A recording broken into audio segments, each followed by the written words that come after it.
நான் ஓவரா தான் பேசுறேன், ஒத்துக்கிறேன். ஆனா நான் கரெக்டா பேசிக்கிட்டு இருக்கேன். மாமாக்கு அடுத்தபடி இந்த வீட்ல சம்பாதிக்கிறது யாரு? ஏன் வீட்டுக்காரர் தானே. மத்தவங்கள என்ன பண்ணிக்கிட்டு இருக்காங்க? ஒண்ணு சம்பாதியமே பண்ணாம வீட்ல உட்காந்து வக்கனையா 3 வேளை சாப்பிடுறாங்க, இல்ல ஏதாவது ஒரு பிரச்சனை இழுத்துக்கிட்டு நம்ம கழுத்து இருக்கிறதுக்கு வராங்க. வேற என்ன பண்ணிட்டு இருக்காங்க சொல்லுங்கக்கா. ஏய் சித்ரா, ஏண்டி உன் வீட்டுக்காரன் அப்படி என்ன கிழிச்சிட்டான்னு இப்படி வாய் கிழிய பேசுற? உன் புருஷனும் நீ என்ன அள்ளி அள்ளியா கொடுத்துட்டீங்க. சம்பாதிக்கிறதெல்லாம் புருஷனும் பொண்டாட்டியுமா ஒளிச்சு வச்சுட்டு பிரியாணி சிக்கனுமா திங்கிறீங்க. இதுல ஆடிக்கு ஒரு வாட்டி அமாவாசைக்கு ஒரு வாட்டி 50-100 கொடுக்கறான். அதுக்கு இவளுக்கு இவ்ளோ பெருமையா? அடியே இது உனக்கு தேவையா? சித்ரா, என் வீட்டுக்காரரும் ஒரு காலத்துல வேலைக்கு போனவர் தான். அவர் வாங்கின சம்பாதியத்தை ஒரு நாள் கூட ஒளிச்சு வச்சது கிடையாது. மொத்தத்தையும் வீட்டுல தான் கொண்டு வந்து கொடுத்திருக்காரு. உன் வீட்டுக்காரர் மாதிரி கிடையாது. கொடுத்தாரு மொத்தத்தையும் கொடுத்தாரு. எப்ப கொடுத்தாருந்தா எனக்கு தெரியல. ஆனா என் வீட்டுக்காரு அப்பப்பதான் கொடுக்கறாரு, நான் இல்லன்னு சொல்லல. ஆனா கொடுக்கறாருல. எப்பவோ ஆடிக்கோ அமாவாசைக்கோ ஒரு 5000 ரூபாய் கொடுத்துட்டு நீங்க ஆடுற ஆட்டம் இருக்கே, அப்பப்பப்பா என்னால அதுதான் தாங்கவே முடியல. அம்மா சித்ரா, நீ ரொம்ப பேசிக்கிட்டு இருக்க, கொஞ்ச நேரம் வாயை மூடிக்கிட்டு அமைதியா இருங்க. நீங்க என்ன பார்த்தே இப்படி பேசிக்கிட்டு இருக்கீங்க? அவங்கள ஒவ்வொருத்தரும் என்ன பேசுறாங்க, அதுக்கு ஏதாவது நீங்க பதில் பேசுறீங்களா? நீங்க இப்படி இருக்கறதுதா எல்லாருக்கும் உங்களை பார்த்தாலே தொக்கா இருக்கு. சித்ரா, நானும் உன் வீட்டுக்காரர் தர பணத்தை எல்லாம் கணக்கு வச்சிட்டாரு. அம்மா மிஞ்சி போனா வருஷத்துக்கு ஒரு 3000 ரூபாய் கொடுப்பாரா? அதெல்லாம் ஒரு பணம். நீ வேற பேச வந்துட்ட. காசு கொடுத்தா உங்களுக்கு அவ்வளவு கேவலமா போச்சுல. அதனே ஏன் புருஷன் மேல உங்க எல்லாருக்கும் அவ்வளவு கோபம்? இந்த வீட்ல எல்லாரும் காசே கொடுக்காத வெற்றியை கொண்டாடுறீங்க, இல்ல காசே சம்பாதிக்க வக்கு கூட இல்லாத கலை மாமாவை கொண்டாடுறீங்க. தெரியாம தான் உங்களை கேக்குறேன். நீங்க கலை மாமாவையும் வெற்றியும் மட்டும் தான் பெத்தீங்களா? ஏன் புருஷன் என்ன தவிட்டுலயா வாங்குனீங்க? கொஞ்சம் அமைதியா இருங்க. நான் அமைதியா இருந்தா எல்லாம் சரியா போயிடுமா இந்த வீட்ல? நான் சொன்னதுல என்ன தப்பு இருக்குன்னு நீங்க சொல்லுங்க. இந்த வீட்டுக்கு நான் கல்யாணம் ஆகி வந்து 7 வருஷம் ஆச்சு. நந்தினி அக்கா வந்து 10-12 வருஷம் ஆச்சு. இத்தனை வருஷத்துல கலை மாமா எப்ப வேலைக்கு போயிருக்காரு? கல்யாணம் புதுசுல ஒரு 6 மாசம் வேலைக்கு போயிருப்பாரு. அப்ப 12 வருஷத்துல 6 மாசம் வேலைக்கு போனா 11.5 வருஷம் சும்மா உட்காந்து தொண்டை சொரு தின்னுக்கிட்டு இருக்காரு.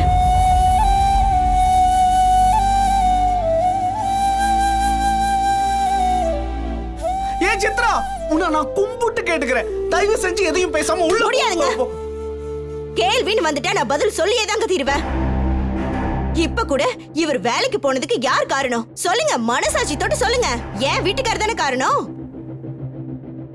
சீ, கேவலம். ஒரு 5000 ரூபாய் அத வீட்டுக்கு கொண்டு வந்து கொடுத்ததுல எம்மா அத்தை, நீங்களும் மாமாவும் என்ன ஆட்டம் போட்டீங்க.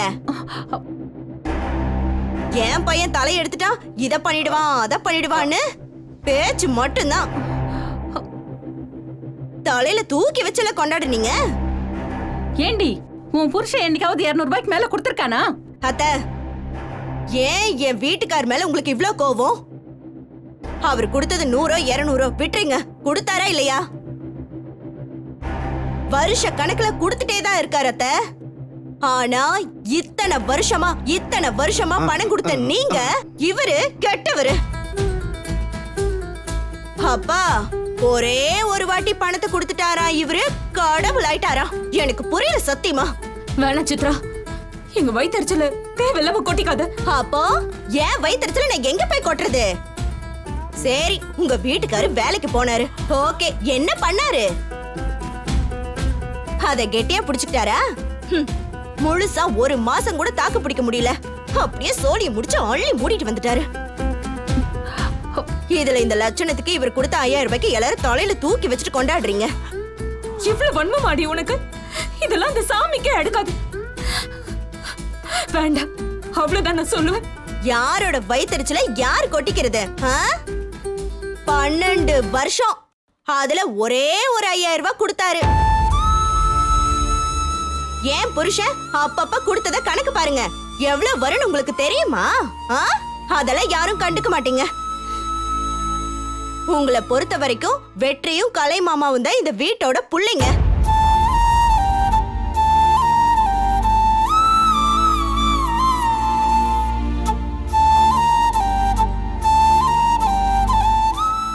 அவ பேசுனதெல்லாம் கேட்டு நீ ஃபீல் பண்ணிக்கிட்டு இருக்க. அண்ணா அண்ணா அண்ணா அண்ணா சொன்ன கேளு அண்ணா. அழுது சமாளிச்சா உண்மை இல்லைன்னு ஆயிடுமா என்ன? அடி. நான் சொல்றது எல்லாமே உண்மைதான். எனக்கு இந்த வீட்ல பேசுறதுக்கு உரிமை இருக்கு, பேசதான் செய்வேன். யார் என்ன சொல்றாங்க நானும் பாக்குறேன். அண்ணி அண்ணி அண்ணி அவ ஏதோ தெரியாம பேசிக்கிட்டு இருக்கா அண்ணி. அதெல்லாம் நீங்க ஒண்ணும் மனசுல வச்சுக்காதீங்க அண்ணி. ஐயோ, இந்த வீட்ல என்னெல்லாம் நடக்குது?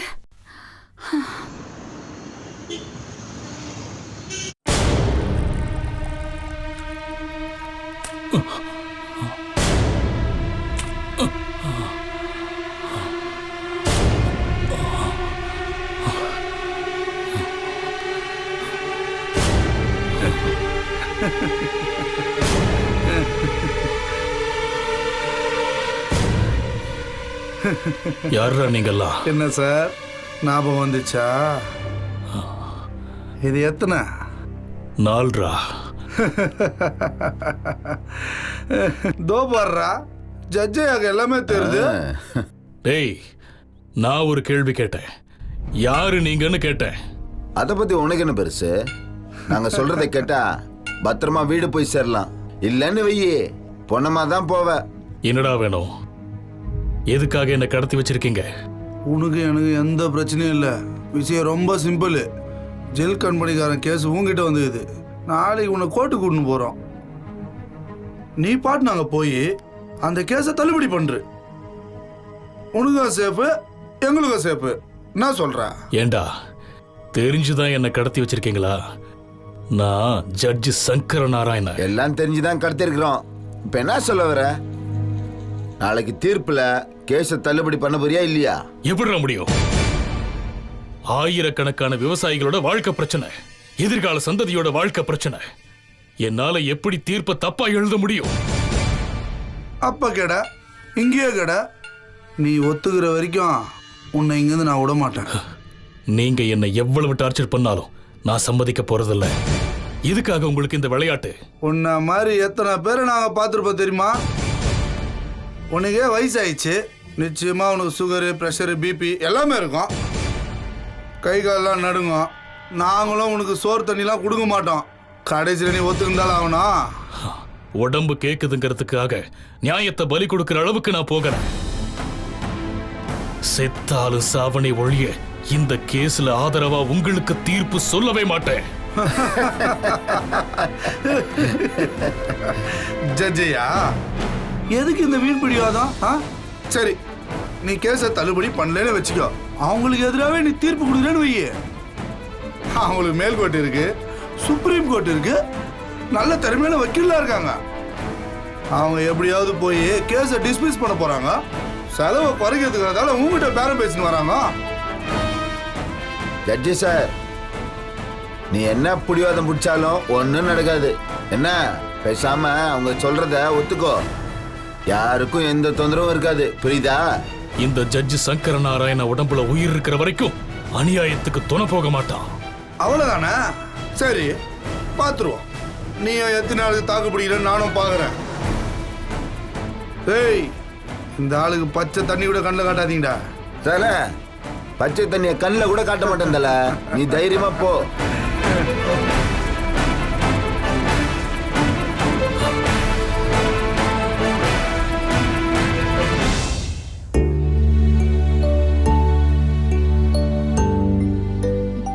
கலைமாமா, நந்தினி அக்கா உள்ள படுத்துக்கிட்டு இருக்காங்க. நான் வேணா டீ போட்டு கொடுக்கட்டா?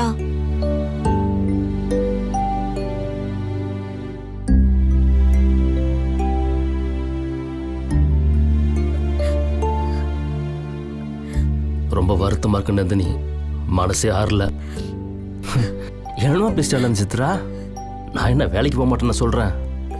என்னோட படிப்புக்கும் என்னோட உடம்புக்கும் தகுந்த மாதிரி வேலையை தானே தேடிட்டு இருக்கிறேன்.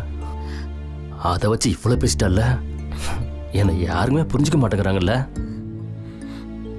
அப்படியே இடிஞ்சு போய் தான் வெளில போயிட்டு வந்தேன். தெருவா பைத்திய மாதிரி சுத்திட்டு இருந்தேன். ச்சே, இந்த அளவுக்கு யாரும் இது வரைக்கும் என்ன மானக்கடா பேசுனதில்லை நந்தினி. என்ன அப்போ உங்களுக்கு ரோஷம் வந்துருச்சு. உடனே போய் வேற ஒரு வேலையை தேடி கண்டுபிடிச்சு வந்துட்டீங்க. என்ன நந்தினி, என்ன பேசுற? இதுவே வேற ஒரு ஆம்பளையா இருந்தா தம்பி பொண்டாட்டி இப்படி நடு வீட்டுல வச்சு பேசுனதுக்கு என்ன செஞ்சிருப்பான்? கூலி வேலைக்கும் கொளுத்து வேலைக்கும் போய் 50 100 சம்பாதிச்சு அவன் மூஞ்சில விட்டு எரிஞ்சிருக்க மாட்டான். உனக்கு ரோஷம் இருந்தா நான் சம்பாதிச்ச காசுல சாப்பிடாதன்னு அவ வாய் அடிச்சு மூஞ்சில அடிச்ச மாதிரி பேசிருக்க மாட்டான். இவரு போனாரா தெரு தெருவா நடந்தாராம், அப்படியே வேதனைப்பட்டாராம். இப்படி நடக்கிறதாலையும் வேதனைப்பட்டதாலையும் வீடு நிரம்பிடுமா, இல்ல அப்படியே காசு வந்து மலை மலைன்னு கொட்டிடுமா? நீங்களே சொல்லுங்க. என்ன நந்தினி நீ இப்படி பேச ஆரம்பிச்சிட்ட? வேற எப்படிங்க பேச சொல்றீங்க? சித்ராவை விடுங்க. இப்ப நான் கேக்குறேன், இந்த வீட்டுக்கு நீங்க அப்படி என்னதான் செஞ்சீங்க சொல்லுங்க பாப்போம். வீட்டை விடுங்க, அவ சொன்னாலே அந்த 12 வருஷம் அப்படி என்னங்க நீங்க வாங்கி கொடுத்திருக்கீங்க? பெத்த பொண்ணுக்கு சொந்த சம்பாத்தியத்துல ஒரு பாவாடை சட்டை வாங்கி கொடுத்திருக்கீங்களா? இல்ல கட்டின பொண்டாட்டிக்கு புருஷனா லட்சணமா ஒரு நூல் படையாவது வாங்கி கொடுத்திருக்கீங்களா?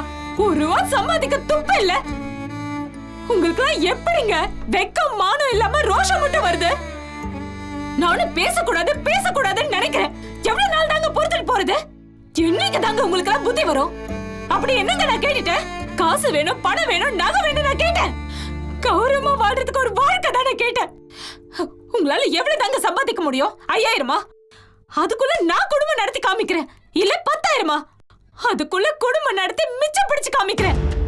ஒரு ரூபா கூட சம்பாதிக்காம வெட்டியா உட்கார்ந்துட்டு இருக்கீங்களே, உங்களுக்கு எதுக்குங்க கல்யாணம் குடும்ப குட்டி எல்லாம்? நந்தினி வேணாம் நந்தினி, ஓரா பேசாத நந்தினி. பேசாம அப்படியே வாயை பொத்திக்கிட்டு அத்தனை அவமானத்தையும் முழுக்க சொல்றீங்களா? சித்ரா பேசுனது எனக்கு வலிக்குதுங்க, எனக்கு அசிங்கமா இருக்கு. நான் என்ன அசிங்கமா பேசுனேன்? என்ன சொல்றாங்க? அப்படியே மனசு புழுங்கி போய் உள்ள கிடந்து அழுதுகிட்டு இருக்கு. இவரு நடந்தாரா அலைஞ்சாரா இவரை யாரும் புரிஞ்சுக்கலையா? என்ன பொழப்பு இதெல்லாம்? வேணாம் நந்தினி, தயவு செஞ்சு இப்பெல்லாம் பேசாத நந்தினி. பேசுவேன், நான் அப்படிதான் பேசுவேன். என்ன பண்ண போறீங்க? உங்களுக்கு தான் வெக்கமான எதுவும் கிடையாது. நான் அப்படியா? எனக்கு ரோஷம் இருக்கு, மானம் இருக்கு. நான் சோத்துல உப்பு போட்டு தான் திங்கிறேன். எனக்கு 10 கிட்ட வருது, அதனால நான் இப்படிதான் பேசுவேன். அப்படியே பேசாம இருந்துட்டா மட்டும் என்ன கௌரவமா வச்சு கொடுத்து நடத்துவீங்களாக்கோ? கமலா நில்லு. சொல்றது கேளு, தயவு செஞ்சு இன்சல்ட் பண்ற மாதிரி பேசாத. அவ்வளவுதான் சொல்லிட்டேன். நான் வேலைக்கு போகலதான், எனக்கு பிடிச்ச வேலை கிடைக்கல.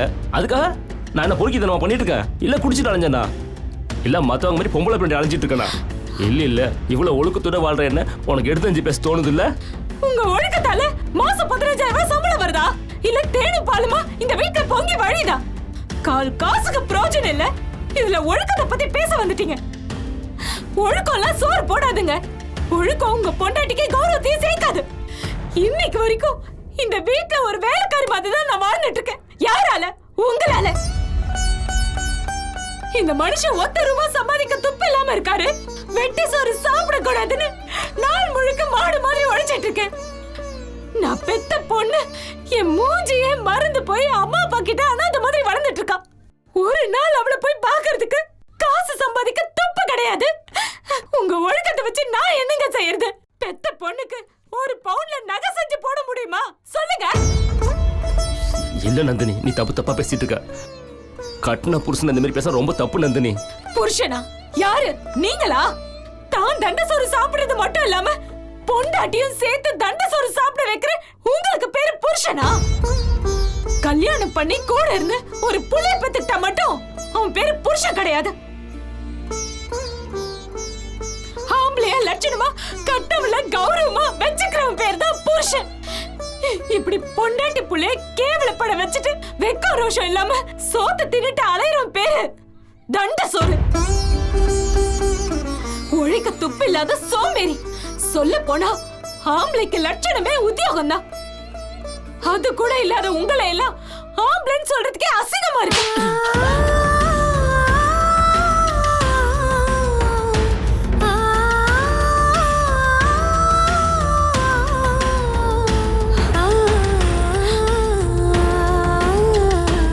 யார பார்த்து ஆம்பளை கேக்குற? வாழ விருப்பம்னா உங்க வீட்டுக்கு போடி. யாரு வேணாம்னு சொல்றா?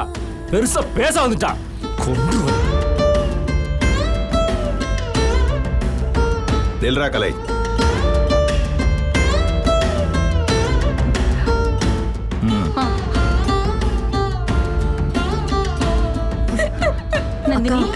அழாதீங்கக்கா.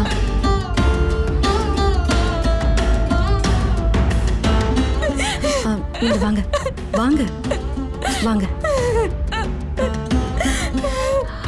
அழாதீங்க அழாதீங்கக்கா.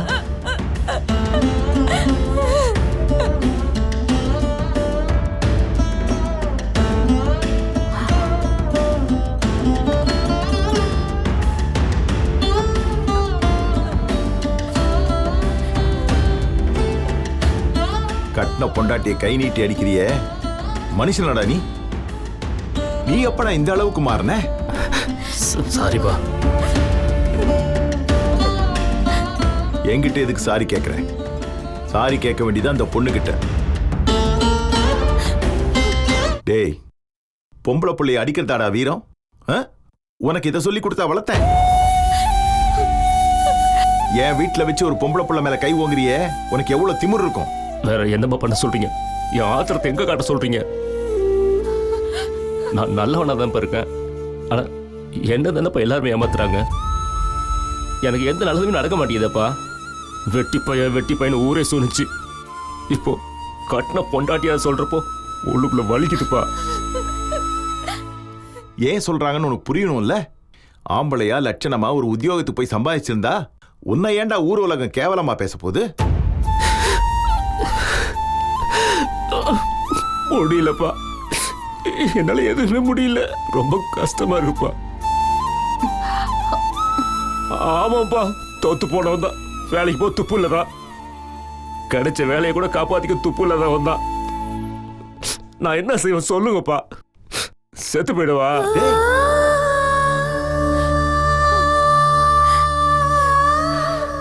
சொல்லுங்கப்பா, செத்து போட்டா? என்னடா? ஆமாப்பா, நான் சம்பாதிக்க துப்பு இல்லாத வந்தாப்பா. எனக்கு பொண்டாட்டி புள்ள கூட வச்சு தகுதி கிடையாதுதான். போதுண்டி, என்னை பொறுத்துட்டு வாழ்ந்ததெல்லாம் போதும். பேசாம உங்க அப்பா அம்மா வீட்டுக்கு போயிடு. நாளைக்கு யாராச்சும் கடத்தோட வாங்கிட்டு வந்து ஒரு ஊர்ல கொண்டு விட்டு வந்துடுறேன். என்னால வேற என்ன செய்ய முடியும் சொல்லு? கலைமாமா, உங்க இஷ்டத்துக்கு கல்யாணம் பண்ணிப்பீங்க, திடீர்னு ஒரு நாள் துரத்தி விட்டுருவீங்க. உங்க மனசுல நீங்க என்ன நினைச்சிட்டு இருக்கீங்க? வானா வரத்துக்கும் போனா போகிறதுக்கும் உங்க வீட்டுல வளர்க்குற 4 கால் பிராணி நினைச்சீங்களா? ஏய், வாய மூடுறி. நீங்க வாய மூடுங்க. இந்த வீட்டுல நடக்கிற எல்லா பிரச்சனைக்கும் காரணமே நீங்க தான். நான் கலைமாமா கிட்ட தானே பேசுறேன். இங்க யாரும் குறுக்க பேச வேண்டிய அவசியம் இல்ல. ஏமாமா, வேலைக்கு போக முடியல, வேலை செய்ய முடியல, வேலை செய்ய துப்பில்லைங்கிறதெல்லாம் கல்யாணத்துக்கு முன்னாடியே யோசிக்க மாட்டீங்களா? ஆசைப்பட்டா கட்டிக்கிறதுக்கும் தேவையில்லைன்னா தூக்கி போடுறதுக்கும் கல்யாணம் ஒன்றும் கழுத்து மாலை இல்ல. அது ஒரு வாழ்க்கை. அதெல்லாம் உங்களுக்கு புரியுதா இல்லையா? தப்பெல்லாம் உங்க மேல வச்சுக்கிட்டு நந்தினி அக்காவை போய் அடிச்சிட்டு இருக்கீங்க. இதெல்லாம் உங்களுக்கே நல்லா இருக்கா மாமா? ஏய், வாய மூடுன்னு சொல்ற, நீ பாட்டுக்கு பேசிக்கிட்டு இருக்க. மேல மேல பேசிக்கிட்டே போற. என்னடி நினைச்சிட்டு இருக்க நீ? நல்லதுதான்க்கா நினைக்கிறேன். நந்தினி அக்கா உட்கார்ந்து சாப்பிடுறாங்கன்னு சொல்றீங்க, கலை மாமா உழைக்கவே இல்லைங்கிறீங்க, உங்க வீட்டுக்காரர் மட்டும் காசா கொண்டு வந்து கொட்டுறாருங்கிறீங்க. நந்தினி அக்கா இந்த வீட்டுக்காக எவ்வளவு வேலை செய்யறாங்கன்னு உங்களுக்கு தெரியாதா? காலையில இருந்து சாயந்தரம் வரைக்கும் கூட்டுறது, பெருக்கிறது, துடைக்கிறது, சமைக்கிறது, துவைக்கிறது, ஒட்டடை அடிக்கிறது, கடைக்கு போறது, தேவையானதை வாங்குறது, காய்கறி வெட்டுறதுன்னு 1000 வேலை செய்யறாங்கல்ல. நீங்க என்ன வேலை செஞ்சீங்க? டீ கடை மாஸ்டருக்கு ஒரு நாள் சம்பளம் 200 ரூபாய். 8 மணி நேரம் வேலை தான். ஹோட்டல்ல 10 பேருக்கு சமைச்சு போட்டாலும் ஒரு நாள் சம்பளம் 1500 ரூபாய். அது கூட 8 மணி நேரம் வேலை தான். ஆனா 24 மணி நேரமும் இந்த வீட்டுக்காகவே உழைச்சு கொட்டுறாங்களே நந்தினி அக்கா, அவங்களுக்கு என்ன சம்பளம் கொடுக்குறீங்க இந்த வீட்டுல? சொல்லுங்க பாப்போம். அதான் சோறு போடுறோம்ல, அது என்ன ஃப்ரீயாவா வருது? தேவையே இல்லைங்கிற. இனிமே நீங்க அக்காவுக்கு சம்பளம் மட்டும் கொடுத்துருங்க. அவங்களுக்கு என்ன சோறு வேணுமோ அவங்க வாங்கி சாப்பிட்டுப்பாங்க. அவங்க பாக்குற வேலைக்கு ஒரு நாளைக்கு 1500 ரூபாய் சம்பளம், மாசத்துக்கு 45,000 ரூபாய். புரிஞ்சுதா? அநியாயத்தை பாத்தீங்களாங்க? எப்படி பேசுறா பாருங்க. சொந்த வீட்டுக்கு உழைக்கிறதுலே கணக்கு பாக்குறாங்களே, இதெல்லாம் நியாயமா?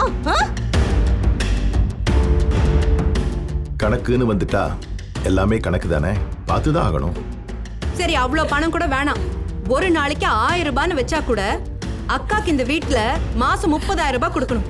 நீங்க கொடுக்குறீங்களா இல்ல உங்க புருஷன் கொடுக்கறாரா? நீங்க என்ன அவ்வளவு உழைப்ப போடுறீங்களா இல்ல உங்க வீட்டுக்காரர் தான் செய்யறாரா? மாசமானா அவரு தர 200 ரூபாய்க்கு சோறு போட்டு கரண்ட் பில்லு கட்டி சொகுசா வாழ வச்சா இதுவும் பேசுவீங்க, இதுக்கு மேலயும் பேசுவீங்க. வாய முட்டுறி. இது எதுக்கு நீ பேசுற? அவங்க நந்தினி அக்காவை பேசின பேச்செல்லாம் கேட்டிருந்தா நீ இப்படி எல்லாம் பேச மாட்டேன். அவ்வளவு மோசமா பேசினாங்க. கலை மாமாவை கூட தப்பு தப்பா பேசினாங்க. அன்பு மாமா என்னன்னு கூட கேட்காம வாய மூடிட்டு இருக்காரு. இதெல்லாம் தெரியுமா உனக்கு? ஏய் வாய் மூடுறி. என்னடி பேசுன? நான் அப்படிதாண்டி பேசுவேன். கலை மாமா மேல உள்ள அக்கறையில தான் நான் அப்படி பேசுனேன். கலை மாமாவுக்கு இனியாவது பொறுப்பு வரணும் தாண்டி பேசுனேன். ஆனா நீ எதுக்காக பேசுற? இந்த குடும்பத்தை பிரிக்கணுங்கிறதுக்காக மட்டும் இல்ல பேசுற. வெற்றி, இத நீங்களே தட்டி கேளுங்க. இந்த குடும்பத்துக்கு வேலை செய்யறத கணக்கு பார்த்தா இந்த குடும்பம் உருப்படுமா? இந்த பாரு, என்ன சொன்னாலும் நீ பேசுறது தப்புதான். அத்தை, இவன் நிஜமாவே உங்களை மயக்கிதான் வச்சிருக்கா. அத்தை, நீங்களே சொல்லுங்க. நான் இந்த வீட்டுக்கு வாக்கப்பட்டு வந்து 7 வருஷம் ஆகுது. ஏதாவது சிக்கல் வந்துச்சா இல்ல சண்டை சச்சரவு தான் வந்துச்சா இந்த வீட்ல? ஆனா இவ காலடி எடுத்து வச்சதுமே இந்த வீடே அலங்கோலமா போச்சு. அப்பா, 1 2 எவ்வளவு பிரச்சனை. வெற்றி 4 தரம் ஜெயிலுக்கு போனாரு. ஏன் தூக்கு மேடைக்கே வெற்றியை அனுப்ப பாக்கலையா?